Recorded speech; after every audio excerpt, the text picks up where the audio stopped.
エヴァンゲリオンも今回で一応終わるは終わるんですか？終わるは終わりますね。お入れみたいな。ない。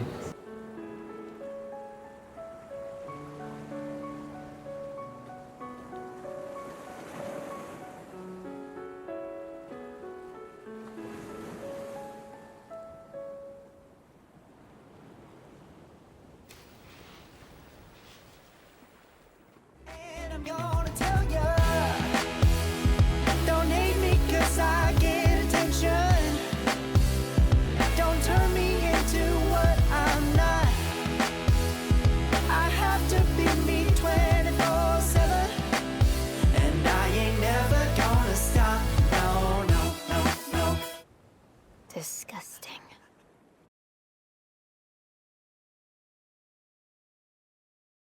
Evangelion changed my life.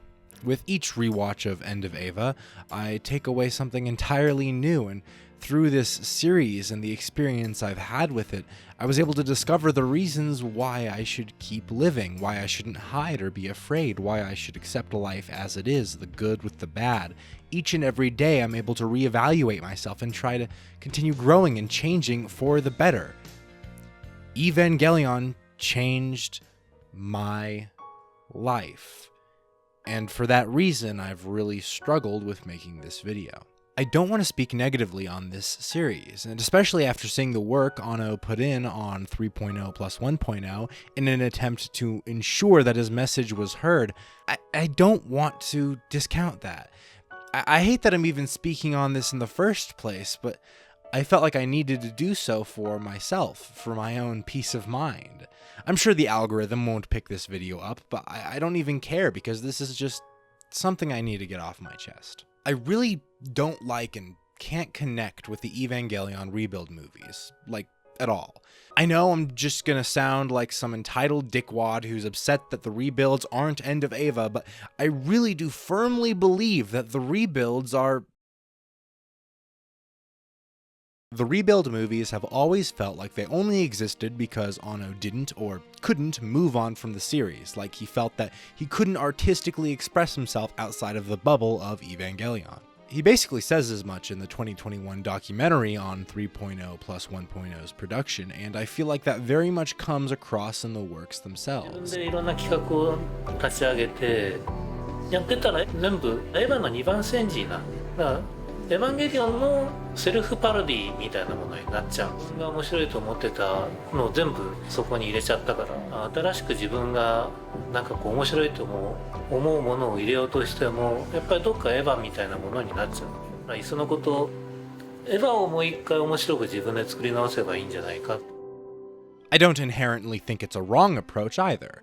I think it makes perfect sense to express yourself through a medium that you've been able to truly personalize and cultivate precisely to your own liking. If this was an inherently wrong notion, then there wouldn't be so many long-running series that still continue to express new ideas and emotions. However, I think the reason that this line of thinking failed for Evangelion's rebuild movies was because these characters had already been put to rest after the original series and End of Eva. They had told the stories they were designed and written to tell, so to resurrect them to tell a new story would require either rewriting them to be different people and have different purposes, or keeping them the same, thus nullifying a lot of potential to give these films new meaning. There certainly were a few alterations to these characters that gave them different roles to serve in the story, Masato and Rei specifically coming to mind. However, the cast and their motivations are fundamentally the same. I don't think these similarities were helped by the first rebuild movie literally just being a practically one-to-one adaptation of Evangelion's first 6 episodes, only with a significantly less unique visual style that I feel pales in comparison to the deeper color palettes and rougher composites used in the original series.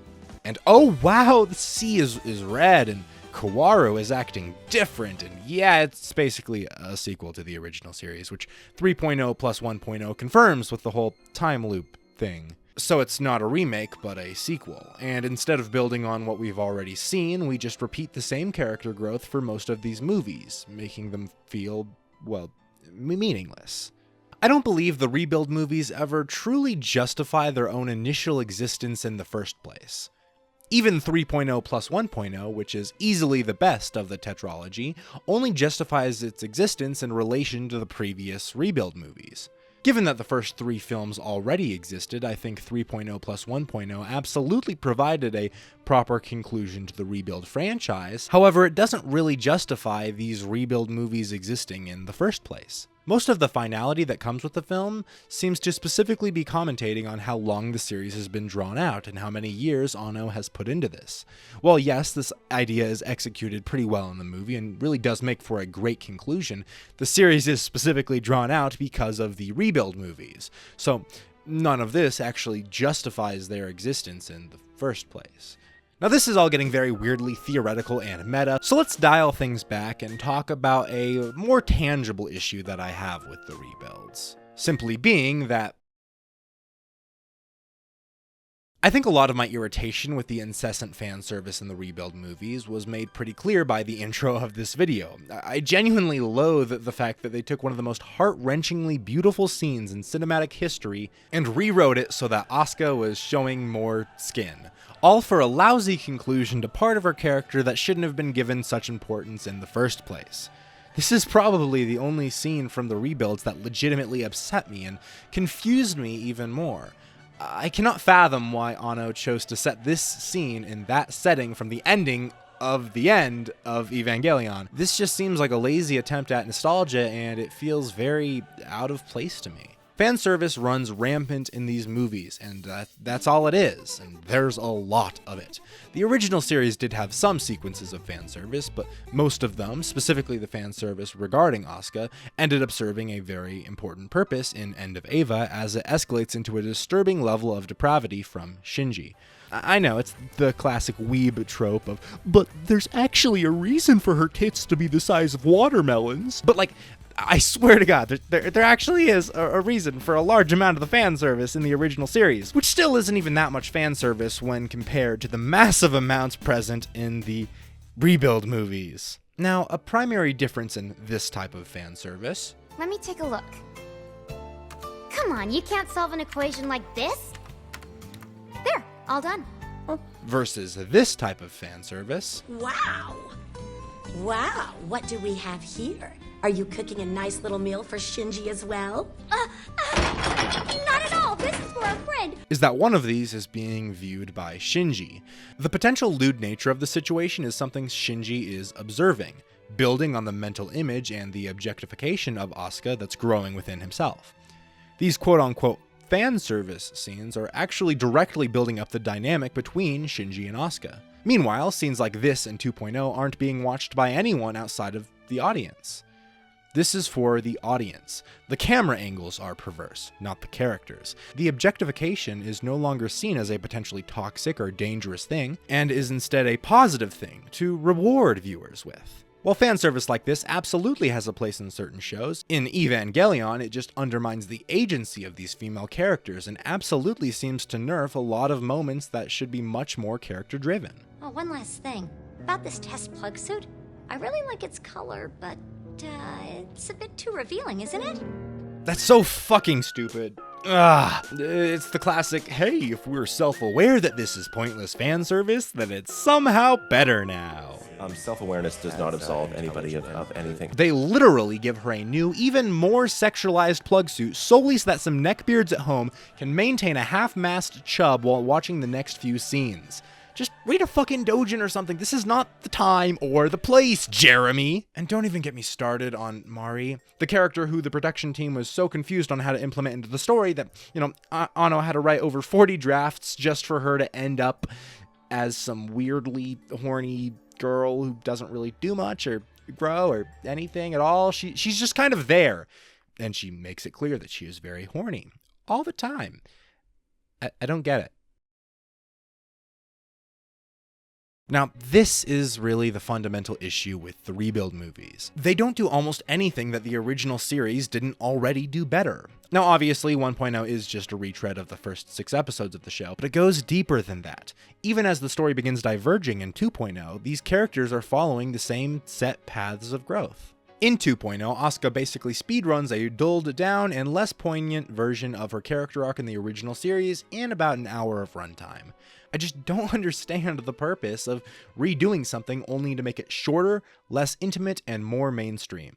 Of the first 3 films, 3.0 might actually be my favorite, which I know is a bold thing to say, given that it's the worst received of the 4.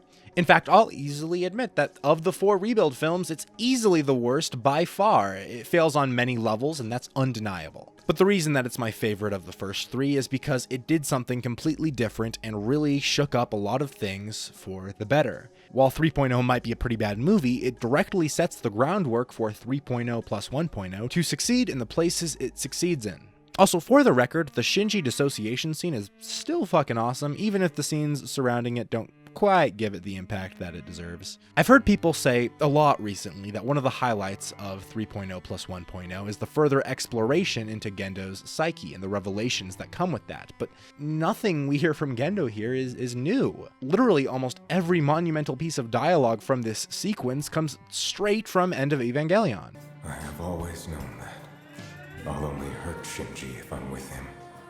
Leaving him alone was the best thing that I could do. Not meeting my child, not being there for him. I thought that would be redemption. I thought that would be best for my son. You were afraid of Shinji, that's why. Could it be that I am afraid of Shinji? Forgive me, Shinji. I'm sorry, Shinji.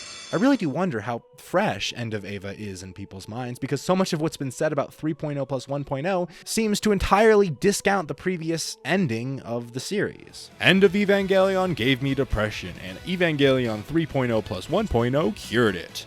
I don't see how the takeaway from End of Eva is depressing in the least. Like, yeah, the final scene is painful to watch, but it's a genuinely beautiful scene in which Shinji proves his own existence by making it clear that he can still feel pain.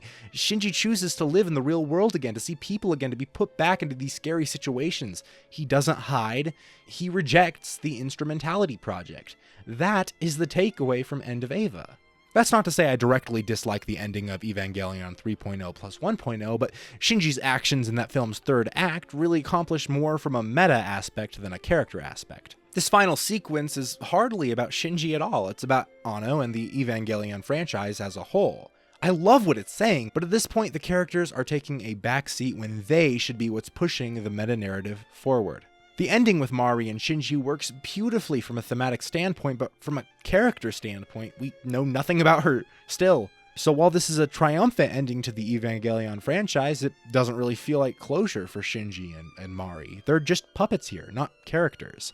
There needed to be more of a balance between the character-focused narrative and the meta-narrative. Don't even get me started on the actual in-universe logic of what's happening here. Like, from the halfway point of 3.0 plus 1.0 onwards, there's just so much exposition and dumb shit that it's actually painful to sit through. They introduce dozens of new ideas and concepts and muddle everything up to such a degree that it's hard to even follow what's supposed to be happening here. I've heard a lot of people say that the rebuilds were made to expand and solve a lot of Ava's lore, since that clearly wasn't something the original series had sought to accomplish. And if that were true, why would this movie just make the lore even more confusing? Now, I personally don't even give a fuck about the lore. I mean, obviously it wasn't the point of the original story, so it's not necessary to hyper-focus on it, but the confusing nature of it in this film gets genuinely distracting. I do think Anno was actually trying to say something with a lot of this, but intentionally making your lore hyper-confusing and expository as fuck just does not work if you want more people to understand your message. That doesn't make any sense at all. The Troublemaker's sync rate was 0. Could it be that Shinji's true synchronization wasn't 0? Yes. His sync rate is infinite. This is so stupid and cringy, and there's so many scenes like this in 3.0 plus 1.0's third act. But even with all this said, I don't want to just focus on the negative.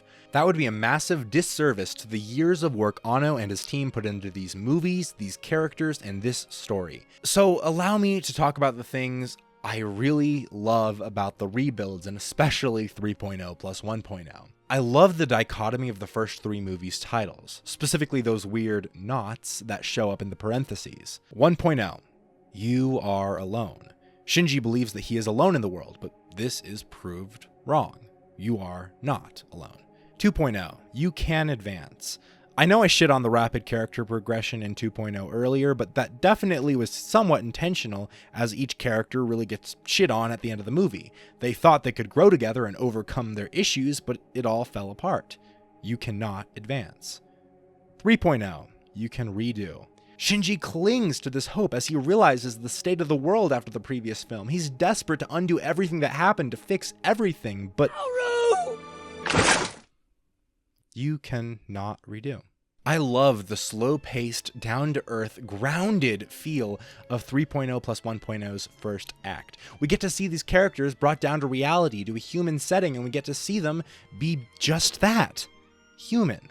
Yeah, I may prefer previous renditions of these character moments, but that doesn't make the execution here any less great. I love this. I love the character introspection given to Kaworu, a character who has always served to develop Shinji and was never given a chance to be fleshed out himself. Such a terrific fucking sequence.